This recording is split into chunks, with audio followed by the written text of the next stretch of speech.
Guys,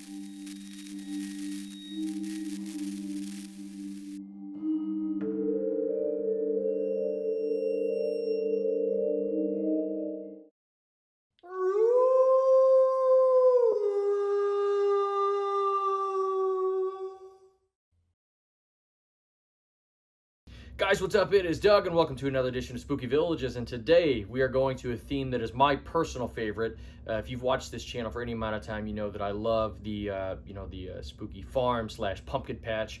And today we are going to talk about the amazing pumpkin patch. Here is the amazing pumpkin patch, guys. Let's look at the box here. Sorry for the foam pieces on it here from shipping. I've just got foam everywhere right now in my workshop, so big apologies.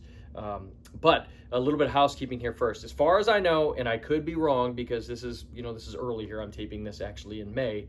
As far as I know, and from what I've seen, this will not be at Michael's this year. So you have to go to other Lemax dealers to get this piece. Here's the amazing pumpkin patch, guys. Let's go around here. Right here, here's your controls for the lights and sound. This wheel here, which I'm trying to be more cognizant this year in case there are newbies watching, because a lot of times I get asked about if you can turn the sound off or not. Yes, you can. You just scroll that wheel right there.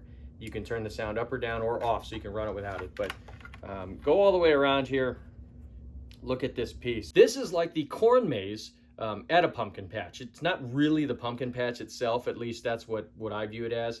This is an excellent accent, to flank the Jack's Pumpkin Farm, which I love that piece. That came out a couple years ago. But what you've got here, we'll just tip it over here. You can see right here, this is the maze that's right here, and it's really the start of the maze. So what you can do with this piece is this makes excellent start of a scene. And what I'm going to do this year, this will be the first time I've done this, I'm actually going to build a little scene / diorama, whatever you want to call it, with a little bit of landscaping and kind of finish this out. So I'm going to do that later this summer. I'm getting better at my landscaping and some of my village construction techniques, actually. So I wanted to do a video where I've showcased that just a little bit. And, I figure this piece is an excellent one because, again, I view this almost as a little bit of a starter piece to what you can put around it. Now, before I show you what it looks like lit up here, the only assembly you need to do on this piece is right here. These guys come off here, the little scarecrows that they rotate around. Goes right back here, and you can't really see this in the lights and sound when I turn it on, so I just wanted to show this here. The big pumpkin guy around here, really cool. And he's grabbing over here the top, and he's all wrapped around it. You can't really see it too well when the lights and sound are on there, but it's this full-on monster, basically like a pumpkin ghoul. I love how this guy looks, and he's a nice piece of added flavor for this. He also reminds me, you know how like now the 12-foot monsters, it started with a 12-foot skeleton, but those things are super popular for yard decor, and I've seen a lot of these pumpkin, harvester monsters, or whatever they're called. I've seen a bunch of them out there, and this is reminiscent of that. Here it is with the lights and sound, guys. Very, very nicely lit piece. I like how they really adhere to the yellow and the orange lights on this. They don't mix in a whole bunch of other colors. I think that it keeps that, the whole pumpkin vibe. I like how that looks. I like when they're cohesive about it. There are some pieces that work well with a bunch of different lights, but I think this one looks really well to kind of, to be focused. So something to note here with the theme, and I forgot to mention this last week with roller coaster, but this is that of a realistic type of building, to where you have actually like, families, kids that are in here. It's not like a monster town type thing when you have actual monsters running around, and that's important to note. Because I know that some people like the realistic type stuff, some people like the monster type stuff, and they don't mix and match. This is also, this is a very realistic one. And so as I mentioned, it's very much like the attraction at a pumpkin patch, not necessarily the pumpkin patch. I know whenever I was growing up, I didn't really, I mean, I've seen corn mazes, but I never really did corn mazes.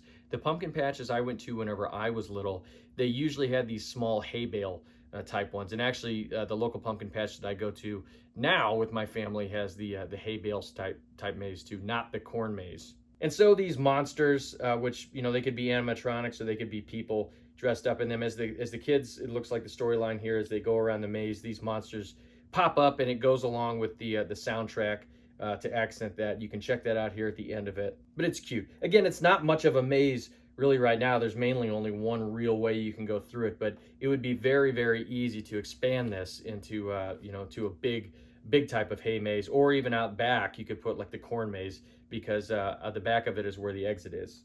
So I love up front here the corn stalks that have the eyes. They've had accessories like this in the past, and they look really, really nice to accent, accent your farm. And I love how this is here, because I think it adds so much to have those spooky eyes up front in the corn. So construction-wise on this one, I know whenever I saw the picture, I didn't know if it was going to be bright, because it looked pretty bright in the actual promo pictures of it. And actually mine in person isn't what I thought was going to be, super bright. I thought I'd have to weather mine some to make it look a little more, scary, I guess. Because this is a lighter piece. It does have some plastic construction on it, but I actually think the barn looks pretty good. Now, if you want it to be darker, there's some things you can do, and I'm actually going to do that whenever I do the little scene video. I'm going to use an oil wash on this, just a light oil wash, and I'll show folks how to do it. I'm by no means an expert on this, but in my scale modeling, I'm getting much better at using washes, and what that'll do is kind of dull it down a little bit to where it looks more weathered. You can kind of see, it makes it look like there are more shadows, kind of as the wash works its way into the crevices. I'll do that later this summer. Again, though, I don't think it absolutely needs it, though. I had thought from seeing the promo pictures that, again, it was going to be super bright, but I'm actually pleasantly surprised with the fit and finish on this one. I don't think it needs the wash. So one of my favorite details on the piece is actually this guy right here. I love how this guy looks. He's the little scarecrow guy up here, and I just like the vibe he gives. Like, you're coming in the entrance, which also I think this entrance here is also very well done. I love that, how it's got the little pumpkin lamps up here for them to come around, but I like the combo of that. Again, it's very reminiscent of stuff that I've seen, whether I'm going to haunts where they have kind of a spooky farm, or when I've gone to actual like pumpkin patches where it's more family friendly. I like the vibe because you can kind of go either way with this in your display. You can really spook it up with some other monsters around and make it more of like a haunted attraction, or it could stay like a family type attraction. I mean, there are looks like kids definitely here as a kid. That looks like it's probably an adult, but then you have an adult with a kid there. So I dig the theming on this one. So that's the Amazing Pumpkin Patch, guys. I love the theming on this one. I am such a sucker for pumpkin patches. So of course I'm going to be using this in a display again later this summer. I will build a small little display and just show folks how easy that can be to put something together like that, just to use one building and do that. I'd love to do that, going forward here on the channel, at least do one of those every year to pick a building and then theme around it. And I think this one works really well because, again, it'd be very easy to extend the maze on this one.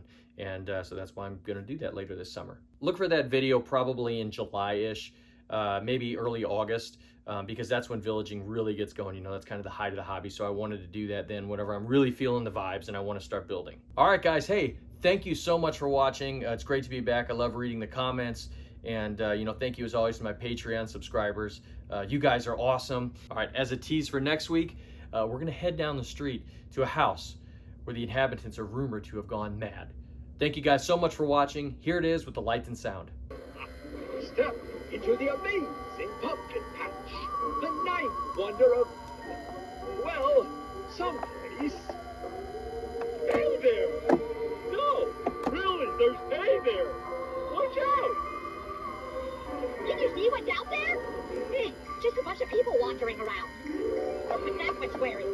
It's so last season. Such curious little pumpkins. We're looking for Jack. Have you seen him come back? I haven't seen Jack in 500 years. Keep looking. Keep looking. I'm sure he'll come back. Congratulations. You've solved the maze. Now for your prize.